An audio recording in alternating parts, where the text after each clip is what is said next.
The Galactic Council had never summoned humanity before. In the 300 cycles since Earth's discovery, they had kept the young species at arm's length, quarantined, observed, but never invited. Humanity was too violent, too unpredictable, too emotional for the civilized galaxy. But the void spawn had changed everything. The creatures had appeared 6 months ago at the edge of the Andromeda Arm, tearing through space itself.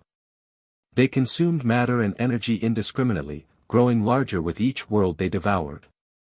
The Council had thrown everything at them, the Kryn battle fleets with their plasma cannons, the Ethereals with their reality-bending psionics, even the silicon-based architects who could reshape planets. Nothing worked. The void spawn adapted, evolved, learned. In desperation, the Council activated Protocol Omega, summoned the galaxy's greatest hunters. Beings who lived for the chase, who possessed instincts honed by millennia of survival. From every species, the best would come. From Earth, they expected a Navy SEAL, perhaps, or a Special Forces operative. Someone trained, disciplined, deadly. They got Marcus Webb, 17 years old, wearing a stained hoodie. The transport chamber hummed as Marcus materialized on the Council station. He blinked in the harsh light, still holding his phone in one hand and a half-eaten gas station burrito in the other. "The hell," he muttered. 12 pairs of alien eyes stared at him from around the crystalline table. The Council representatives were an impressive sight, towering reptilians, beings of pure light, creatures that existed in 4 dimensions simultaneously. The lead counselor, a Kryn named Thextor, rose to his full 9 feet. "Human," Thextor's translator rendered his clicking speech into flat English. "You have been summoned to, why are you covered in orange dust?" Marcus looked down at his Cheeto-stained fingers. "Bad day, man. My girlfriend just dumped me via text, I failed my calc test, and I got fired from my job at the mall. Then I'm walking home and suddenly I'm here with you guys." He took another bite of his burrito. "So what's up?" A murmur ran through the Council. This couldn't be right. "There must be an error," one of the Ethereals said, its voice like wind chimes. "The summoning beacon targets apex predators. Hunters.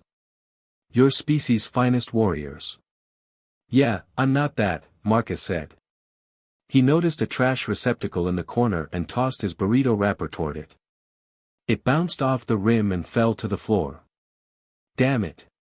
Can't even do that right today." Thextor's scales flushed an angry purple. "This is unacceptable. Send him back. Summon another." "We cannot," another counselor said quietly. "The beacon requires 7 solar cycles to recharge. The void spawn will reach the Nexus colonies in 3. The room fell silent. Somewhere in that silence, Marcus's phone buzzed. He looked at it, his jaw tightening. "Is that important?" Thextor asked carefully. "My ex wants her hoodie back. The one she's been borrowing for 8 months." Marcus's thumb moved rapidly across the screen. "You know what? No. I'm keeping it. It's my hoodie." He looked up at the assembled galactic leadership. "So you guys need hunters?" "For what?" They showed him. Holographic displays materialized, showing the void spawn's destruction. Worlds reduced to nothing. Billions dead. The creatures were heading toward the Nexus, a hub of 14 inhabited systems. Marcus watched quietly. His bad day suddenly felt very small. "What do you need me to do?" The Council's plan was simple: while their fleets engaged the void spawn directly, hunters would infiltrate the creature's entry points, the tiers in space through which they emerged. If they could destabilize these rifts from inside, they might cut off the void spawn's reinforcements. It was a suicide mission. The other hunters knew this and accepted it. They were warriors from species that valued honor above life. Marcus just shrugged. "Not like my day can get worse." They gave him a translator implant, a void suit rated for dimensional travel, and weapons he didn't understand how to use. The veteran hunters, a four-armed Kilrathi, a phase-shifting wraith, a massive Torok berserker, regarded him with barely concealed contempt. "Try not to die immediately, human," the Kilrathi said. The rift loomed before them, a wound in reality that bled purple light. The team dove in. Inside was chaos, a non-space where physics stuttered and failed. The void spawn moved through it like fish in water, their massive forms incomprehensible to three-dimensional thinking. The hunters attacked with precision and skill. And one by one, they fell. The Kilrathi's weapons melted. The wraith phased into a dimension from which it couldn't return. The Torok's rage made it predictable, and a void spawn consumed it whole. Marcus ran.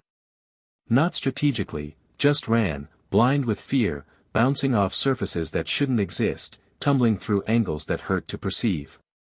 His suit's systems failed. The weapons the council gave him drifted away into the purple nothing. He was going to die in a hoodie that smelled like Cheetos and teenage regret. Then he saw it, the rift's anchor point, a knot of twisted spacetime that held the tier open. The other hunters had been trying to fight their way to it. Marcus was just lost enough to stumble right into it. He grabbed it without thinking, because really, what did he have to lose at this point, and pulled. It shouldn't have worked. The anchor was held by forces that dwarfed planetary gravity, woven by the void spawn's incomprehensible technology. But Marcus had spent 17 years in a universe that didn't care about him. Failed tests, lost jobs, broken hearts. He'd pulled himself up every time because the alternative was giving up, and he was too stubborn for that. So he pulled. The anchor point resisted. Marcus's muscles screamed. His bones creaked. His vision went red, then black, then colors that didn't have names. He thought about his ex, about the calc test, about his manager's smug face while firing him. He pulled harder. The anchor snapped. The rift collapsed like a deflating balloon, sucking the void spawn back through with a sound like reality screaming. Marcus tumbled after them, unconscious before he even realized he'd won. He woke in the council chamber. Thextor loomed over him, but this time the Kryn's scales were a respectful gold. "You destroyed the primary rift," the counselor said quietly. "Without it, the void spawn cannot sustain themselves in our dimension. They're retreating." Marcus sat up slowly. Everything hurt. "Cool. Can I go home now? You saved billions of lives. You succeeded where our finest warriors failed." "How?" Marcus thought about it. "I guess. I was already having the worst day ever. Like, when you're at rock bottom, you can't really fall any further. So you might as well try something stupid."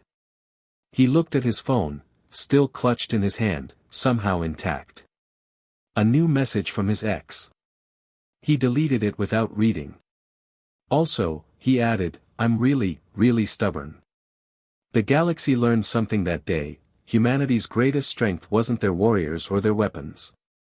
It was their sheer, bloody-minded refusal to stay down, even when, especially when, the universe gave them every reason to quit.